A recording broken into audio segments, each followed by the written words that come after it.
দেখেন বন্ধুরা, এই মৌজা নকশাটা আমরা এখন রাস্টার টুলে কাজ করব। আমরা প্রথমে এই রাস্টার টুলে যাব। যাওয়ার পর আমরা ক্লিন আপে ক্লিক করব। তারপর এখানে দেখেন ইনভার্ট আছে, ইনভার্টে ক্লিক করব।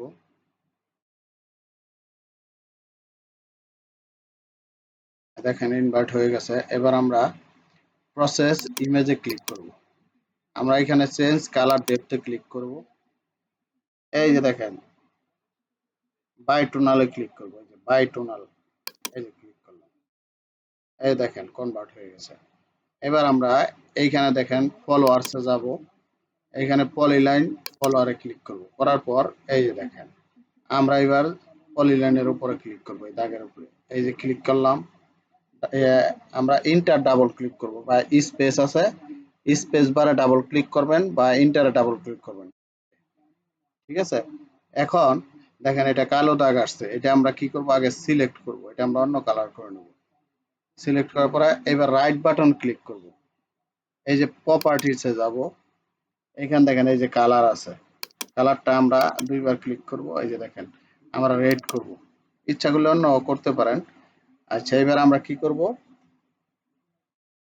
ইএসসি ওনার যে আছে এটার উপর ক্লিক করব। মানে আমরা ক্লিক করব, আবার কি করব, এই যে দেখেন আবার কালো এসে পড়ছে। আমরা এটা পরিবর্তন করে দেব, আমরা রেড করে রাখবো। এই যে রেড। এবার আমরা এটা কেটে দেই। এবার আমরা এই যে এইখানে যাব, আবার ফলোয়ার্সে যাব। এই যে এটার উপর যাব। এবার দেখেন এই যে ক্লিক, ডাবল ক্লিক। আচ্ছা, আমরা লাইনগুলো একটু মোটা করি। তাহলে আমরা আগে সিলেক্ট করি। সরি, সিলেক্ট দরকার নাই। আমরা এখানে লিখবো এল ডব্লিউ, লেখার পর এন্টার ক্লিক করব। এখানে আমরা কত দিব, 30ও দিতে পারি, 40ও দিতে পারি। আমরা যতটুকু দরকার, আমি 40 দিলাম। এইখানে টিক চিহ্ন দিয়ে দিবেন। এইখানে ওকে করবেন। এই দেখেন লাইনগুলো মোটা হয়ে গেছে। এবার দেখেন আমরা এখানে আবার যাব ফলোয়ার্সে। এই পলিলাইন ফলোয়ার্সে যাব। এবার দেখেন এটার উপর ক্লিক করব, ডাবল এন্টার বা ডাবল স্পেস বার। আবার স্পেস বার ক্লিক করব। এই যে দেখেন এটা দেখেন আপনার কার্সরটা দেখেন। এটা যদি আমরা স্পেস বার একটা ক্লিক করি, এই যে দেখেন আবার এটা নিয়ে নিছে। আমরা কি করব, এই যে পলিলাইনের উপরে আবার স্পেস বার ডাবল, আবার স্পেস বার একটা দিয়া এইটার উপর ক্লিক করব। আবার স্পেস বার ডাবল, আবার স্পেস বার একটা ক্লিক করব। এবার দাগের উপরে ক্লিক করব, ক্লিক। ঠিক আছে?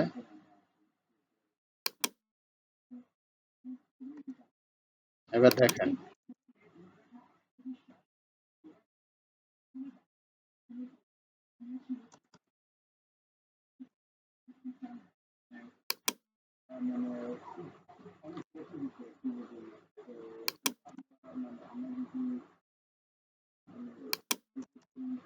এখন যদি খেয়াল করেন, আর আরো কয়েকটা দাগ আগে পলিলাইন করি আমরা।